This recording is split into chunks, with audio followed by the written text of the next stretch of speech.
നമസ്കാരം സുഹൃത്തുക്കളെ. Georgia Meloni സ്ത്രീയാണ്, ഭാര്യയാണ്, അമ്മയാണ്. അതെല്ലാം കൂടാതെ ഒരു പരമാധികാര രാഷ്ട്രത്തിൻ്റെ പ്രധാനമന്ത്രിയാണവർ. അതായത് രാഷ്ട്രീയക്കാരിയാണ്, അധികാര സ്ഥാനത്തിരിക്കുന്ന വ്യക്തിയാണ്. അവർ ഇക്കാലത്തിനിടയ്ക്ക് ഒരിക്കൽ പോലും ഇന്ത്യൻ രാഷ്ട്രീയത്തിൽ ഇടപെട്ടിട്ടില്ല. നമുക്ക് എന്തെങ്കിലും ദ്രോഹം ചെയ്തതായിട്ട് നമുക്കറിയില്ല.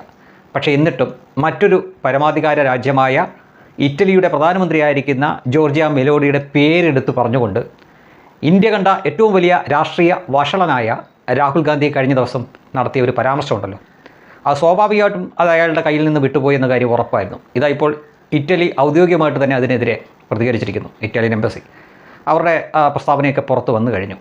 ശരിക്കും പറഞ്ഞു കഴിഞ്ഞാൽ കോൺഗ്രസിനെ ഒരു വല്ലാത്ത പ്രതിസന്ധി ഘട്ടത്തിലാണ് രാഹുൽ ഗാന്ധി കൊണ്ടെത്തിച്ചിരിക്കുന്നത്.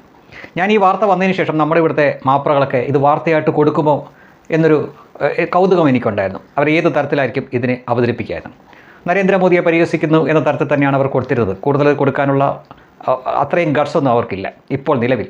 പക്ഷേ ഈ വാർത്തയ്ക്ക് താഴെ കമൻ്റെല്ലാം ഞാൻ നോക്കിയപ്പോൾ സാധാരണ രാഹുൽ ഗാന്ധിനെയും കോൺഗ്രസിനെയൊക്കെ പ്രതിരോധിക്കാൻ വേണ്ടി അവർക്ക് വേണ്ടിയിട്ട് സപ്പോർട്ട് ചെയ്യാൻ വേണ്ടിയിട്ട് നിൽക്കുന്ന പ്രത്യേക കൂട്ടരുണ്ടല്ലോ, സുഡാപ്പിൾ, അവരുടെ കമൻറ്റുകളൊന്നും അവിടെ കാണാനില്ല. ആരും ന്യായീകരിക്കാൻ വേണ്ടി വരുന്നില്ല.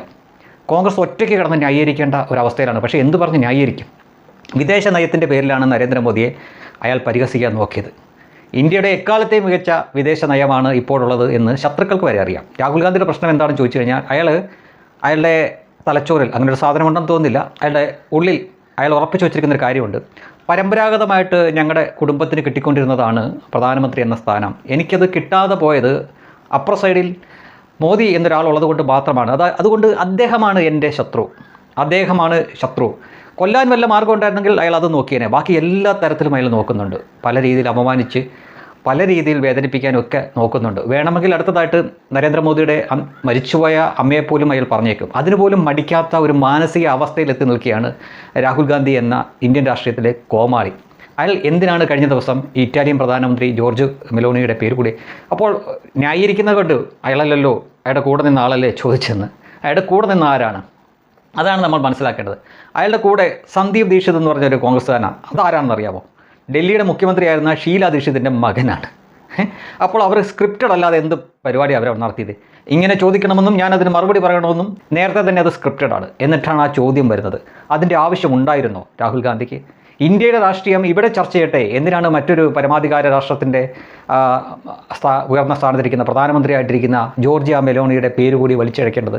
ഇവർ മുമ്പും ഇതുപോലെ പലതും ചെയ്തിട്ടുണ്ട്. ട്രംപിൻ്റെ പേരും മറ്റുമൊക്കെ എടുത്ത് വലിച്ചിഴക്കാറുണ്ട്. പിന്നെ ട്രംപ് അതാണ് ടൈപ്പ് ആയതുകൊണ്ട് പുള്ളിക്ക് അതൊന്നും പ്രശ്നമല്ല. പക്ഷേ ഇത് ഒരു സ്ത്രീയാണ്, ഭാര്യയാണ്, അമ്മയാണ്. നമ്മുടെ ഇവിടെ സിനിമ എന്ന വിനോദകല, അതിനകത്തെ സംഭാഷണങ്ങളിൽ പോലും പൊളിറ്റിക്കൽ കറക്റ്റ്നെസ്സിൻ്റെ കിണ്ടി നോക്കുന്നവർ കുറേ ഉണ്ട്. ഞാൻ പ്രത്യേകിച്ച് പേരൊന്നും എടുത്ത് പറയുന്നില്ല.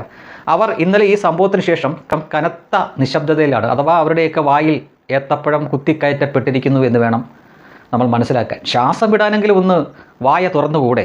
അല്ലെങ്കിൽ ഒരു കോട്ടുവായ വിടാനെങ്കിലും വായ ഒന്ന് തുറന്നുകൂടെ? അതുപോലും എല്ലായിടത്തും നിശബ്ദതയാണ്. ആർക്കുമൊന്നും പറയാനില്ല. പക്ഷേ കോൺഗ്രസ്സിനറിയാം കോൺഗ്രസ് പെട്ടിരിക്കുന്ന ആ ചുഴിയുടെ ആഴം എത്രയെന്ന് അവർക്കറിയാം. ഇനി ഏത് കാലത്താണെങ്കിലും ഇനി അങ്ങോട്ട് വോട്ടിംഗ് മെഷീൻ്റെ പേരിലോ അല്ലെങ്കിൽ വോട്ട് ചെയ്വരുടെ പേരിലോ ഒന്നും ഇവരെത്ര കിടന്ന് ഇരവാദം മുഴക്കിയാലും രോദനം ഉയർത്തിയാലും ഒക്കെ ജനങ്ങൾ വിശ്വസിക്കില്ല എന്നറിയാം. കാരണം വോട്ട് ചോരുന്നത് ഇങ്ങനെയൊക്കെയാണെന്നേ. വോട്ട് ചോരുന്നത് എങ്ങനെയാണെന്ന് മനസ്സിലാക്കാനുള്ള ബോധം മാത്രം രാഹുൽ ഗാന്ധിക്ക് ഇല്ലാതായി. ഈ സകല കോമാളിത്തരവും കാണിച്ചു വെച്ചിട്ട് തിരഞ്ഞെടുപ്പുകളിൽ നിരത്തി പൊട്ടും, പടക്കം പൊട്ടുന്ന പോലെ പൊട്ടും. അതിനുശേഷം വന്നിട്ട് വോട്ട് ചോരി എന്ന് പറഞ്ഞിട്ട് കാര്യമുണ്ടോ? ഇങ്ങനെ ഒരു പ്രസ്താവന നടത്തിയിട്ട് അവിടെ ആളുകളെ കൊണ്ട് കൈയടിപ്പിച്ച് ചിരിപ്പിച്ചിട്ട് അയാൾ എന്താ വിചാരിക്കുന്നത്? അയാൾക്ക് വോട്ട് കിട്ടും എന്നാണ് വിചാരിക്കുന്നത്. ഉള്ള വോട്ട് കൂടെ നഷ്ടപ്പെടുകയല്ലേ ചെയ്യുന്നത്? ഇങ്ങനെയൊക്കെ വോട്ട് നഷ്ടപ്പെട്ടതിന് ശേഷം വന്നിട്ട് വോട്ട് മെഷീനെ കുറ്റപ്പെടുത്തിയിട്ടോ വോട്ട് ചോരി എന്ന് പറഞ്ഞിട്ട് കാര്യമുണ്ടോ? ഇങ്ങനെയാണ് അവർക്ക് നഷ്ടപ്പെടുന്നത്. കഴിഞ്ഞ 3 തവണയായിട്ട് അവർ പ്രതിപക്ഷത്തിരിക്കുന്നതും. അപ്പോഴും നമ്മളൊക്കെ ആഗ്രഹിക്കുന്ന ഒരു മിനിമം ക്വാളിറ്റി ഇല്ലേ? ഈ പ്രതിപക്ഷ നേതാവിൽ നിന്ന് നമ്മൾ പ്രതീക്ഷിക്കുന്ന ചില നിലവാരമില്ലേ? അയാൾ എന്താണ് പറഞ്ഞു വെക്കുന്നത്, എന്താണ് ചെയ്യുന്നത് എന്ന് അയാൾക്ക് പോലും യാതൊരു ബോധവുമില്ല. ഇപ്പോൾ അതാ മറ്റൊരു രാജ്യത്തിൻ്റെ എംബസി തന്നെ അവരുടെ ഔദ്യോഗിക പ്രസ്താവനയായിട്ട് ഇതിനെതിരെ അവർ പ്രതികരിച്ചിരിക്കുന്നു എന്ന് കാണുമ്പോൾ ആർക്കാണ് നഷ്ടം? അയാൾക്ക് വലിയ നഷ്ടമൊന്നുമില്ല. അവിടെയും നമ്മുടെ രാജ്യത്തിൻ്റെ യശസ്സാണ് ഇടിയുന്നത്. അതിന് കാരണക്കാരൻ ഈ രാഹുൽ ഗാന്ധി. ഇനി ഇയാൾ ഈ പറഞ്ഞതുകൊണ്ട് അയാൾക്ക് എന്തെങ്കിലും നേട്ടമുണ്ടായോ? ഇല്ല. ചത്തുപോയ അയാളുടെ അച്ഛനെയും അയാളുടെ അച്ഛൻ്റെ അമ്മയെയൊക്കെ അമ്മയുടെ ചെയ്തികളുമൊക്കെ സഖികൾ വലിച്ചു വാരി പുറത്തിട്ടു. ഇതേ നരേന്ദ്രമോദി ചെയ്തുകൊണ്ടിരുന്ന കാര്യങ്ങൾ അവരും ചെയ്തിരുന്നതാണ്. പക്ഷേ നരേന്ദ്രമോദി എന്താ പറയുക, എതിർലിംഗത്തിലുള്ള ഒരാളെ കെട്ടിപ്പിടിക്കുന്നത് നമുക്കറിയില്ല. അദ്ദേഹം പുരുഷന്മാരുടെ കൂടെ മാത്രമേ ഇങ്ങനെ ആലിംഗനം ചെയ്ത് നമ്മൾ കണ്ടിട്ടുണ്ട്. എന്നാൽ ഇന്ദിരാഗാന്ധി ഫിഡൽ കാസ്ട്രോവിനെ കെട്ടിപ്പിടിച്ചിട്ടുണ്ട്. അതേപോലെ തന്നെ നെഹ്റുവും പല രാഷ്ട്രതലവന്മാരെ കെട്ടിപ്പിടിച്ചിട്ടുണ്ട്. രാജീവ് ഗാന്ധിയും ചെയ്തിട്ടുണ്ട്. അപ്പോൾ അതും ഈ നയതന്ത്രത്തിൻ്റെ ഭാഗം തന്നെയാണ്. അന്നത്തെ കാലത്ത് ഇതുപോലെ സോഷ്യൽ മീഡിയയോ അല്ലെങ്കിൽ ഇത്രയേറെ യാത്രയൊന്നും അവർ ചെയ്തിരുന്നില്ല. നരേന്ദ്രമോദിയുടെ കാലത്ത് ലോകം ഇത്രയും വേഗത്തിലായി, ഫാസ്റ്റായി, ഇവിടെ ഇപ്പോൾ എല്ലാ സംവിധാനങ്ങളും ഉണ്ട്, സോഷ്യൽ മീഡിയയും മറ്റുമൊക്കെ ഉണ്ട്. അതിനാൽ അദ്ദേഹം ഏത് രാജ്യത്ത് പോയാലും അവിടുത്തെ വാർത്തയും ചിത്രമൊക്കെ നമ്മൾ കാണുന്നുണ്ട്. അതിനാൽ അദ്ദേഹം പോകുന്നു, വിദേശ രാജ്യങ്ങളിലെ രാഷ്ട്രത്തലവന്മാരെ ആലിംഗനം ചെയ്യുന്നു. ഇത്തരം ദൃശ്യങ്ങളൊക്കെ നമ്മൾ ഒരുപാട് കണ്ടിട്ടുണ്ട്. അപ്പോഴും ഓർക്കണം, അദ്ദേഹത്തിൻ്റെ മുൻഗാമികളായിട്ടിരുന്ന രാജീവ് ഗാന്ധിയും ഇന്ദിരാഗാന്ധിയും നെഹ്റുവും ഒക്കെ ഇത് ചെയ്തിട്ടുണ്ട്. അപ്പോൾ യഥാർത്ഥത്തിൽ സ്വന്തം പിതാവിൻ്റെ മാതാവിനെ, ആ മാതാവിൻ്റെ അച്ഛനെ എല്ലാവരും കൂടിയാണ്, അവരെ എല്ലാം കൂടെ ചേർത്തിട്ടാണ് ഈ രാഹുൽ ഗാന്ധി എന്ന വിഡ്ഢി പരിഹസിച്ചത്. അതാണ് ഞാൻ മുൻപത്തെ വീഡിയോയിൽ പറഞ്ഞതുപോലെ, ഇയാൾ എന്ത് പറഞ്ഞിട്ടുണ്ടെങ്കിലും എന്ത് ചെയ്തിട്ടുണ്ടെങ്കിലും അയാളുടെ ആശ്രയത്തിൽ തന്നെയാണ് അത് ചെന്ന് പതിക്കുകയും പൊട്ടുകയും ചെയ്യുന്നത്. ഇയാൾ ശരിക്കും കോൺഗ്രസ്സിന് ഒരു വല്ലാത്ത തലവേദനയാണ്, ബാധ്യതയാണ്. കോൺഗ്രസ്സിന് എന്തെങ്കിലും ദേശീയ തലത്തിലൊരു പ്രതീക്ഷ ബാക്കി വേണമെങ്കിൽ ഈ മരപ്പാഴിനെ മാറ്റിയിട്ട് വേറെ വല്ല കൊള്ളാവുന്നവരെ വെച്ചാൽ കുറച്ച് കാലം കൂടെ ഇതിങ്ങനെ പോവാം. അല്ലെങ്കിൽ ഈ സൗത്ത് ഇന്ത്യയിലെ ചില സംസ്ഥാനങ്ങളിൽ, അതായത് കേരളം, കർണാടക, തെലങ്കാന പോലുള്ള സ്ഥലങ്ങളിൽ 5 വർഷത്തിനിടയ്ക്ക് കിട്ടുന്ന ഭരണമോ വല്ലപ്പോഴും കിട്ടുന്ന ഭരണമോ ഒക്കെ കൊണ്ട് ഇങ്ങനെ കാലം കഴിച്ചു പോകാം. അത്ര തന്നെ.